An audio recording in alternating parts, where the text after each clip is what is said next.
Hi everyone. Are you having too many ideas and too many tasks and are getting overwhelmed? If you are anything like me, then you just, have so many ideas and then you may be a bit overwhelmed as to what to do with them. So I want to share with you a process that I'm doing on a weekly basis. It's kind of my CEO time where I take an hour to plan my week. Either I do it on Friday afternoon or on Sunday during the day, Sunday evening, or you could do it Monday morning, but then you're kind of already pushing it to start in a stressy moment because you don't kind of know what's coming ahead, right? So either way, what you want to do is collect all your tasks, initiatives, projects, whatever is out there that is ahead to be done in the coming week or at your desk, sort of. I like to take a paper that is a colored paper and I divide and kind of, do it by writing. But you can use Trello board, Asana, Notion, all these tools out there that you can use. You can use your iPad, a notepad, whatever works for you. But basically, I write 4 categories and I really one by one, feeling through it, assess where each task needs to go.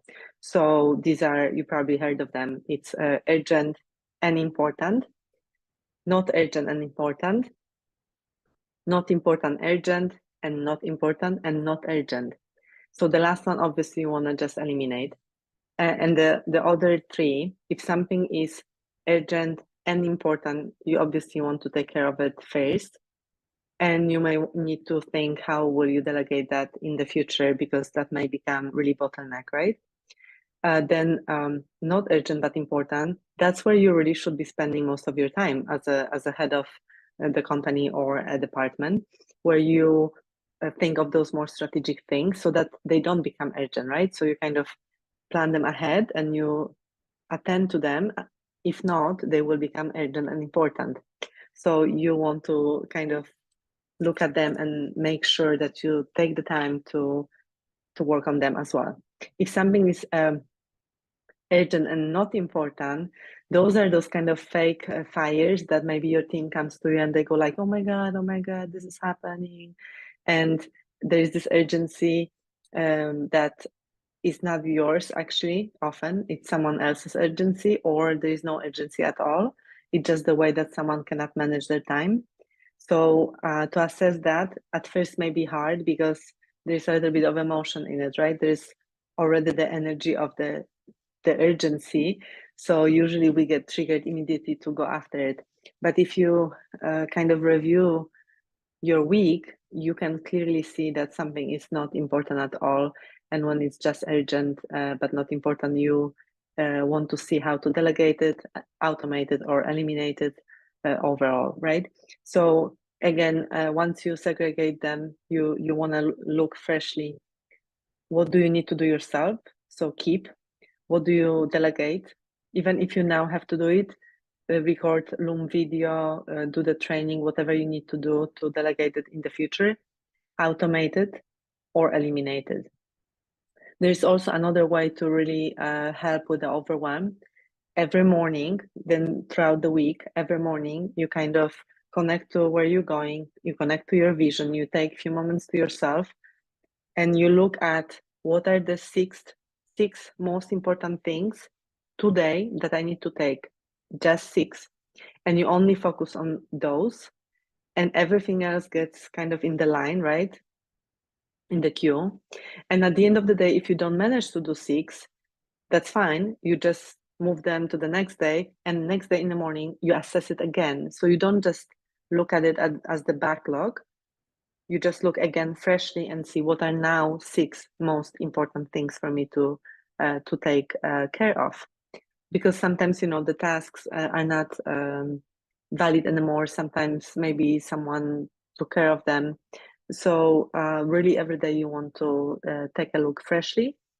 And if you complete everything, You can take time to think, which is awesome, or you can take more things from the list. But it's very important to stay really calm and centered and grounded throughout your week in good energy, that you are in charge of your agenda and your time and not the other way around. So you want to really take moments to kind of recenter yourself, reground yourself, always keep focus on where you're going, on the vision, and don't let everyone kind of pull you in other directions, because you don't want to be kind of slave to their agendas. You want to know what you're doing and you want to keep doing that. Okay. And of course, you may say, oh, well, Paulina, but I don't have people to delegate to or things like that. So if you don't, then that's a great action to take. And that's probably your urgent and important thing, to find someone to hire and so on and so forth, right? So again, sometimes we need to slow down to speed up and definitely focus on those not urgent, important tasks. And often hiring people is there until it becomes urgent and important. And there you're pretty much in a already in a bad situation, right? So for example, right now myself, I'm interviewing 4 people, and I don't necessarily need them right now. I'm kind of preparing my my next hire and thinking where I'm going and what I will need help with, and I'm going to kind of test them, because I'm kind of hiring freelancers right now. So I'm gonna test and check how everything is going with simple tasks, so that I'm prepared, right? I'm prepared for the growth and for the um, for more work, so that I can at ease delegate and I'm not going to become the bottleneck, and I can still serve my clients, if that makes sense. So I hope this is helpful. Please let me know how it goes for you, and good luck for now.